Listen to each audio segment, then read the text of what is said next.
Japanese longevity doctors just released a warning that's going viral across Tokyo hospitals, and it completely contradicts everything Western fitness experts have been telling people over 50 for the last 30 years.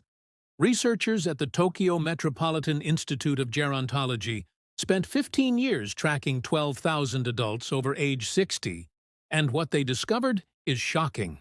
The exercises most Americans believe keep them young are actually accelerating joint deterioration and increasing fall risk by 43%. Here's what makes this even more disturbing.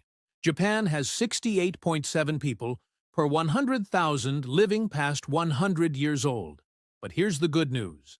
The same research institution that pioneered Japan's National Health Program in 1928 has identified 3 alternative movements that protect your joints while actually improving strength and balance. These aren't theories. They're proven practices backed by nearly a century of real-world results across an entire nation. Before we dive in, drop a comment and tell me which exercise you're currently doing for health. I'm reading every comment, and I'll personally tell you if it's one of the 3 dangerous ones. And if you want to stay mobile and independent for the next 20 years, hit that subscribe button right now. We'd re-releasing videos every week that share Japanese longevity secrets most people in the West have never heard of. Today, you'll learn exactly which 3 exercises are aging your body faster than they should, and which 3 movements Japanese doctors prescribe instead. Every day you continue the wrong exercises adds cumulative damage that becomes harder to reverse. Let's start with the exercise that's probably already damaged your knees, and you don't even know it yet. Here's what shocked researchers at Osaka University Medical School.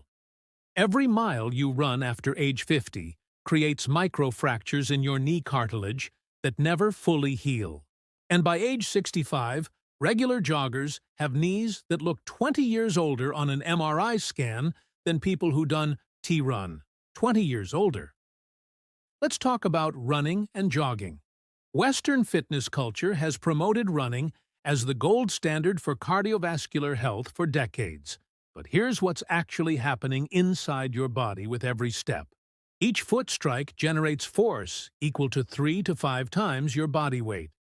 If you weigh 160 pounds, that's 480 to 800 pounds of impact, traveling through your ankle, knee, and hip with every single step. Your joints were designed to handle this when you were 25, but after 50, everything changes. Collagen production drops by 1 to 2% every single year.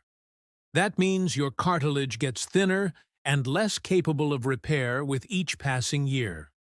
A study published in the Journal of Orthopedic Science in 2022 followed 8,000 runners over 10 years. Runners who continued high-impact jogging after age 60 had 3.2 times higher risk of requiring knee replacement surgery compared to non-runners, more than 3 times higher. Here's what makes this so dangerous. Running releases endorphins that mask the joint damage happening beneath the surface. You feel strong and accomplished. Meanwhile, your cartilage is degrading, your meniscus developing tiny tears, and you resetting yourself up for osteoarthritis that won't show symptoms until the damage is already severe. Japanese doctors call this borrowing strength from your future mobility. Traditional Japanese exercise philosophy emphasizes low-impact, sustained movements over high-intensity cardio for exactly this reason. They understood something Western fitness culture is only now beginning to acknowledge. Joint preservation matters more than cardiovascular intensity. The warning signs most people ignore, clicking sounds in your knees, temporary stiffness after your run, occasional swelling, these aren't normal. These are your body telling you that damage is accumulating faster than it can repair. Cartilage doesn't have nerve endings. By the time you feel knee pain from running, you've already lost significant cartilage. So, if running is destroying your joints, how do you maintain cardiovascular health? That's exactly what we'll cover in the Essential Exercises section.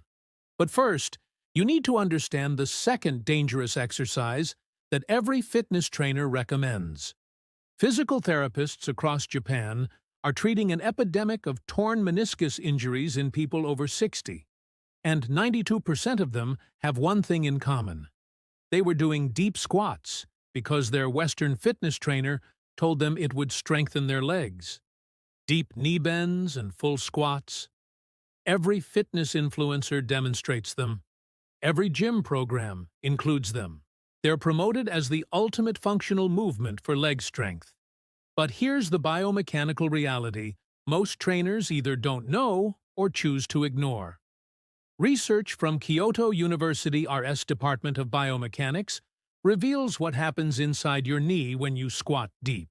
When your knees bend beyond 90 degrees, the pressure on your patellofemoral joint increases by 300 to 500%.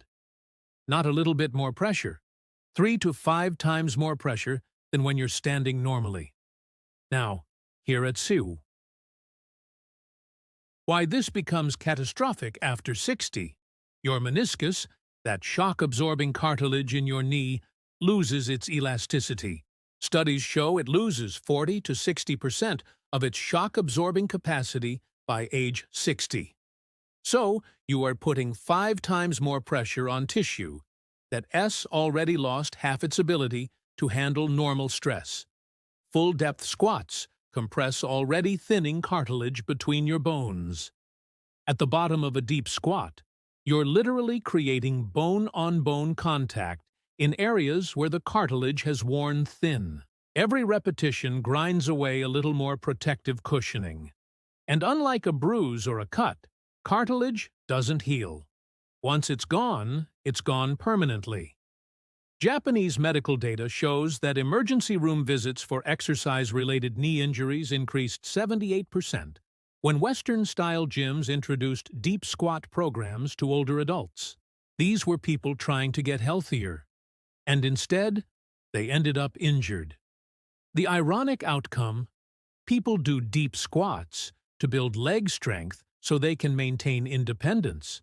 But within months or years, they're unable to climb stairs without pain. They struggle to get out of a car. The exercise that was supposed to preserve their mobility is the exact thing that destroyed it. Let me explain the inflammation cascade. When you compress your knee joint repeatedly under load, you create micro-damage to the cartilage. Your body responds with inflammation. That inflammation causes swelling and stiffness. Most people push through this, thinking it's just part of getting stronger. But that inflammation compounds over time, leading to chronic conditions like osteoarthritis. Traditional Japanese movements keep knees at much safer angles, 30 to 60 degrees maximum. Wide stance positions that distribute force differently, movements that work with your body. Natural mechanics instead of forcing extreme ranges of motion under load. The warning signs most people ignore? Clicking sounds when you bend your knees. That's your meniscus catching on rough cartilage surfaces. Temporary stiffness after exercise. That's inflammation from micro-damage. Occasional swelling around the kneecap. That's your body trying to protect an injured joint. Dr. Tanaka at Tokyo Medical University has treated hundreds of formerly active patients who now require joint replacement surgery. The most common phrase he hears, "But I was doing everything my trainer told me to do." The trainers meant well, but they were applying exercise principles designed for 25-year-old athletes to 65-year-old bodies with completely different structural realities. There is a way to build leg strength that Japanese people have used for centuries without destroying their knees. I'll show you exactly how in the Essential Exercises section.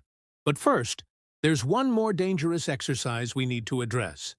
And this one surprises most people. Researchers at the Tokyo Metropolitan Institute discovered that walking at exactly half the speed most Americans walk provides triple the joint protection while delivering 92% of the cardiovascular benefits. And it's this specific pace that keeps Japanese people mobile into their 90s. Yuru Aruki, that Syuruarukii, translates to loose walking or relaxed walking. This is deliberate, mindful, slow-paced walking, not a casual stroll where you're distracted by your phone. It's intentional, with purpose and attention. The optimal speed is about 1:12 to 2 beats, roughly half of normal Western walking pace. Most Americans walk at 3 to 4 meters, 4 partners. Yuru Aruki cuts that in half deliberately. Why does speed matter so much? Slower pace reduces impact force on your knees by 68% compared to regular walking. Same activity, just slower. And you're protecting your knees by more than 2/3. When you walk slowly, you allow full weight transfer and proper foot roll without jarring your joints. Each step becomes smooth and controlled. Your foot lands, rolls through, and pushes off gently. There's no jarring impact, no sudden force spikes traveling up through your ankle and knee. A 15-year study of 11,000 Japanese adults over 60 showed remarkable results. Slow walkers had 43% fewer mobility issues compared to people who walked at normal or fast speeds. Nearly half the problems just from changing walking speed. For cardiovascular health, your heart rate reaches the optimal fat-burning zone, 60 to 70% of maximum, and sustains it longer. You're not spiking and crashing. You're maintaining steady, sustainable cardiovascular work. The joint protection mechanism is fascinating. The extended stance phase, how long your foot stays on the ground, allows synovial fluid to properly lubricate your joints between steps. Synovial fluid is like oil in an engine. It needs time to flow and coat the surfaces. Fast walking doesn't give it enough time. Slow walking does. There's also a mindfulness component. The slow pace enables you to focus on posture, breathing, and body awareness. You notice how your foot lands. You feel your spine alignment. You sense tension in your shoulders. This attention to form prevents injury and improves the quality of movement. For practical application, aim for 30 to 45 minutes daily. The Japanese often practice Yuru Aruki after meals because it aids digestion and helps regulate blood sugar. The gentle movement stimulates digestion without diverting blood flow away from your stomach like intense exercise would. Balance benefits are significant too.